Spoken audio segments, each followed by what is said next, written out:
exactly can you tell us about atheism and why is it so problematic? Well, Nellis, as you so correctly said, atheism definitely is a problematic perspective. Now, listeners, do encourage you to go over the other programs that we've shared with you in the past, because as Nellis said, we have spoken to you about other problematic perspectives in the past. For example, we've spoken to you about the problematic perspective of relativism. Relativism is the idea that there are no absolute truth claims about reality, that your truth is your truth, my truth is my truth, and you can basically just make truth whatever you want, that all truth is relative. And we talked about how that was a very deficient and problematic perspective. It's logically self-defeating. So we talked about relativism. We also talked about naturalism.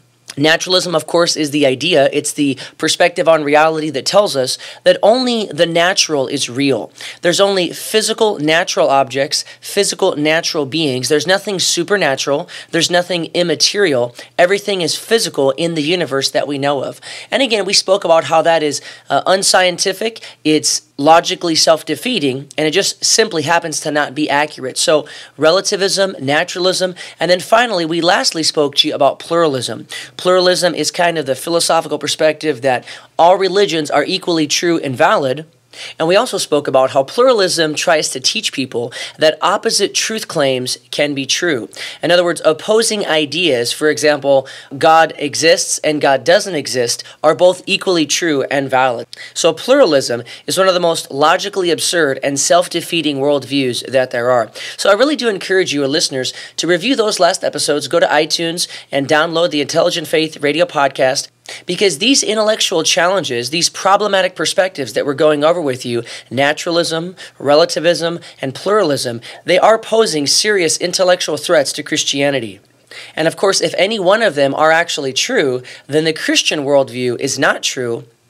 And so it's of the utmost importance that we as Christians, especially those of us who are parents with children and teenagers and college students, that we understand these intellectual threats to the Christian faith, but also that are threatening your young ones as they go to school intellectually, and that we know how to answer these and give good, intelligent responses to the world in general, but then also to your children, and why naturalism, pluralism, and relativism are not true. And so, Nellis, as you said, atheism is another problematic perspective. Now, atheism, it also happens to be its own worldview. And again, do encourage our listeners to review the episode we did about the 7 major worldviews. We'll be covering each of those independently in future episodes. But the 7 worldviews that we talked about, these are ways of looking at the world. These are philosophies of life, and many of them are actually religions in and of themselves or contain the major world religions. So atheism is a major worldview. It's one of the 7 worldviews. Some of the other ones are theism, Christianity, Islam, and Judaism fall into that. We also have pantheism, that would include Hinduism, the New Age movement, and many other philosophies from the Far East. We have polytheism, deism, finite godism. So there's 7 major worldviews about life, Nellis. And as you said, atheism is one of them, and atheism is a very problematic perspective. Now, it's really important, Nellis, for our listeners to understand what the word atheism actually even means. A is the negative Greek prefix for no, and of course, theism is theos for God. So atheism literally grammatically means no God. Now, the reason that's important for our listeners to understand that is because they're going to hear many atheists define atheism in a very different way. A lot of atheists are trying to redefine this word today and try to simply say that atheism means a lack of belief in God. That atheists, we don't believe anything positively. Atheism is simply a lack of belief. And number one, that's just simply absurd. And number two, it's actually just not true or accurate. So atheism grammatically means no God. In other words, atheism is the positive belief that there is, quote, no God that exists. And so that's very important for you to know. The reason why you need to know that, listeners, is because when someone makes a claim to truth, they need to be able to back it up with evidence. If you make a truth claim, even us as Christians, we need to be able to back up that truth claim with evidence and reason and proof. And since atheism is making that claim that there is no God, they need to be able to back that claim up with a good case, with good evidence, with solid reasons. is. And also, the other reason you need to know that is because when someone claims that atheism is simply a lack of belief in God, all they're really telling you is their personal psychological condition, that they as a human simply lack the belief in this thing called God. Now, that doesn't tell you what they are. That's just simply unbelief. That's just simply non-belief. But that's not atheism. That's more like agnosticism. So do remember that next time you talk to one of your friends or coworkers that's an atheist, if they define atheism as the lack of belief in God, you can say, well, number one, you're trying to change the definition of atheism, so you should really call yourself an agnostic. And number two, atheism literally means no God. And since you're making that truth claim that there is no God, you need to give me a good case as to why should I believe this truth claim that you're saying that God doesn't exist. Give me some evidence. Give me a case. Why should I believe there is no God? And so in the time we have left today, I just want to try and buzz through a couple of different reasons why, listeners, atheism is a very problematic perspective. In other words, atheism fails miserably as a way to view reality, as a perspective on life. Atheism fails at least in 5 different ways. It fails metaphysically, it fails scientifically, it fails informationally, it fails philosophically, and it fails logically. Those are at least 5 broad reasons why atheism is a very problematic perspective, and by that I mean it's a perspective that needs to be abandoned. If we don't finish all of these, then I'll continue on with this in our next episode, but let me just try to cruise through some of these for you quickly. First of all, atheism fails metaphysically. Why do I say that? Well, because one of the things that atheism claims is that nothing produced everything, that nothingness produced somethingness. And this is just a metaphysical absurdity. To claim that nothing produced everything, or that nothingness can produce somethingness, is simply logically absurd, and it goes against everything that we know to be true about reality. You see, there is this very interesting thing called the law of causality. And the law of causality basically tells us this, that out of nothing comes nothing.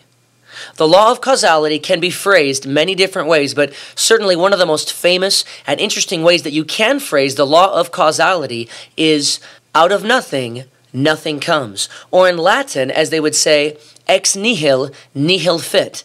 Out of nothing, nothing comes. So this law of causality is actually a law of logic. And as Nellis was just speaking to us about one of the laws of logic, the law of non-contradiction, the laws of logic govern reality. They are hardwired not only into the thinking of humanity, but even into the fabric of reality itself. And one of the strongest, most verified laws of logic in our experience is the law of causality. Other ways that you can phrase the law of causality is that every effect must have a cause. Another way you can say it is whatever begins to exist must have a cause. But this idea that the atheists claim that nothingness produced everything or produced something is simply logically absurd. It violates what we know to be true about reality, and it goes against the law of causality. It's metaphysically impossible. And for that reason alone, atheism fails as a worldview metaphysically because it claims the absurd. It claims the impossible. Some people have actually gone on to call this one of the miracles of atheism, that nothingness can produce somethingness. Now, I do encourage you the next time you speak to an atheist, just ask them, what is, quote-unquote, nothingness? And most atheists aren't going to be able to give you a very satisfactory definition. But of course, as Christians, we want to be intelligent, loving ambassadors of Jesus Christ and properly present Him to the world. So we are going to give them the proper good definition of nothingness. And here's what it is. Nothingness is simply the lack of anything. It is the lack of anything, any substance, any essence. That's what nothingness is. It is the lack of anything. It is no thing. And I know that sounds very simplistic, but you would be surprised at what some individuals like Lawrence Krauss, the atheist cosmologist and physicist, calls nothingness. Nothingness isn't deep space. Nothingness isn't a vacuum. Nothingness isn't even a void, because all of those are something. Nothing is simply the lack of anything.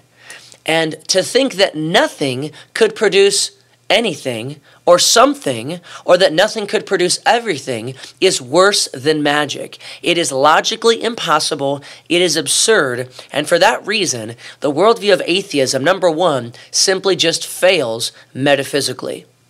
Another reason why atheism fails, before we end our program today, is it fails not just metaphysically, but atheism fails scientifically. Because another claim that atheists make, something that they are forced into believing, is that non-life produced life.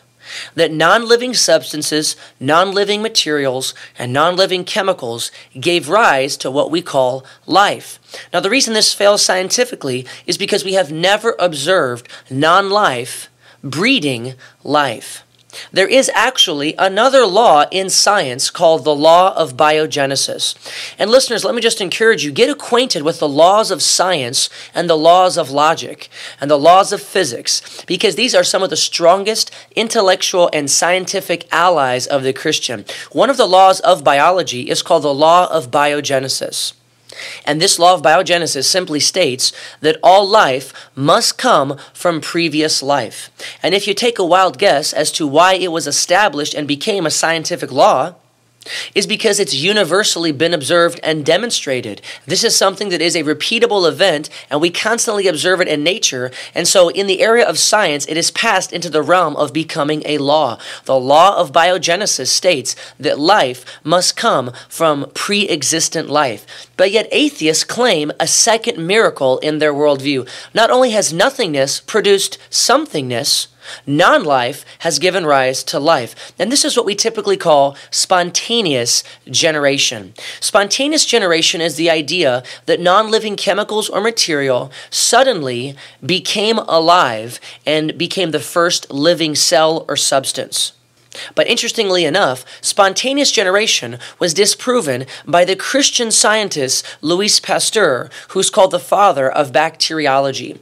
Louis Pasteur in the 1800s, about a decade after Charles Darwin's book Origin of the Species came out, Louis Pasteur disproved spontaneous generation in a very famous experiment which he held, in which he had one glass container, a glass bottle, with a soup broth in it, open to the air, and yet another glass bottle which was closed off to the environment, closed off to the air, because Louis Pasteur, he hypothesized the existence of these things called bacteria. This wasn't proven yet, that's why he's called the father of bacteriology, and Louis Pasteur, he hypothesized that if he allowed the soup broth to remain closed from the environment, isolated, that these invisible particles and things called bacteria, if they didn't come into contact with the soup broth, there would be no mold or spores growing on the broth days later. His experiment went on for a couple of days, and lo and behold, his experiment proved to be accurate. The glass container containing the soup broth, which was open to the environment, did indeed have spores and mold on it, because the bacteria, which was previous life, gave rise to more life, more bacteria, when it came into contact with the soup, as it commonly does today. However, his control environment, his other glass bottle, which was full of broth, which was sealed, which did not come into contact with bacteria, it was exposed to the same time, the same energy, the same heat, but yet it did not breed life, and so Louis Pasteur disproved spontaneous generation. However, for the theory of evolution proposed by Charles Darwin, which has been continued and multiplied even today, for that to be successful, non-life must give rise to life. But we do not witness this happening today scientifically. It goes against our common experience, and non-life producing life violates the scientific law of biogenesis. And so this is the second reason why atheism fails as a worldview. It fails metaphysically because nothingness could never give rise to somethingness, and it fails scientifically because non-life cannot give rise to life. That's all the time we have for today. We'll cover the other reasons why atheism fails as a simply absurd worldview to have in our next episode. Do encourage you to come back at that time and join us for another episode of Intelligent Faith. Do go by our website, intelligentfaith315.com, and check it out for hundreds of videos, articles, and resources to continue to equip yourself and be trained in the evidence and reasons that exist for believing and defending the Christian worldview and faith.